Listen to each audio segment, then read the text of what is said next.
to Upload, the program where we take our collective consciousness and upload it to your mind. My name is Andrew Moody, and to my left, right, no, who knows, who cares? Bobby Del Rio. Do we all have to do voices now? Yes, do Welcome voices. to Upload. Yes. I'm And next, Bobby Del Rio. I would like to introduce to you Mr. Todd Van Allen. My children are numerous and belligerent. Finally, the demon from the houseboat, Lewis Taylor. Is it in my teeth?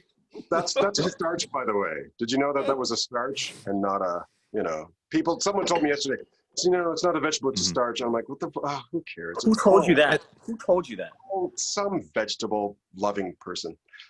But anyway. Can I, before we roll into this, if we can just have a quick little production meeting before we roll this out, could I, given that everyone kind of did a voice, could we do it like an all Bane impression episode at some point?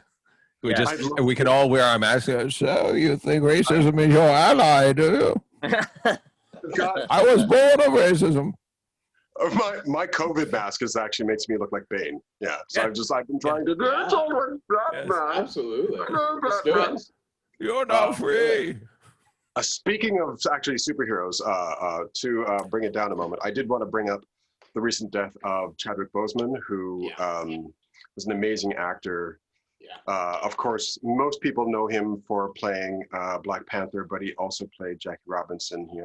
He's been in a number of different movies, and I just wanted to, have a moment to just talk about how much we all appreciate him. I was the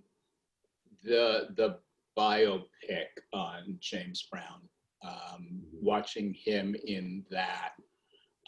It just put him in the top 10 all-time actors for me. His sensitivity, his camera awareness without it being making us aware that he's aware of the camera. Like, he's just his internal and his external work were stellar. Yeah. Young guy too, right? 40s, right? I mean, that guy, he was on that Denzel Washington path. Yeah. And I would also argue, like, as much as you go, oh, it's a Marvel pick, it's a comic book character, he opened up one of the most important movies of that entire franchise, which was putting African Americans front and center of the comic book realm and universe. And it became one of the, what I was heartened to see in all of this was that two of the top grossing comic book movies were Black Panther and Wonder Woman. And it was just seeing the groundswell of those two demographics that were finally being presented well. And he pulled it off with aplomb. Like what I appreciate of it is that there was, I enjoyed the odd comic book. I'm certainly not a convention goer. I'm a Frank Castle fan. Like, that's kind of where I reside in the universe of things. But there was always like an awareness of like the Black Panther franchise and stuff like that. But I'm pretty sure there's a whole bunch of people out there that were unaware of this from the white cultural side, that were unaware of that, and to be open to it and to see that become more dovetail into sort of like the final two movies. And seeing the importance of that role being integral to the storyline was a wonderful thing for Marvel, and a wonderful thing for his acting career. I mean, like, it was impressive to see.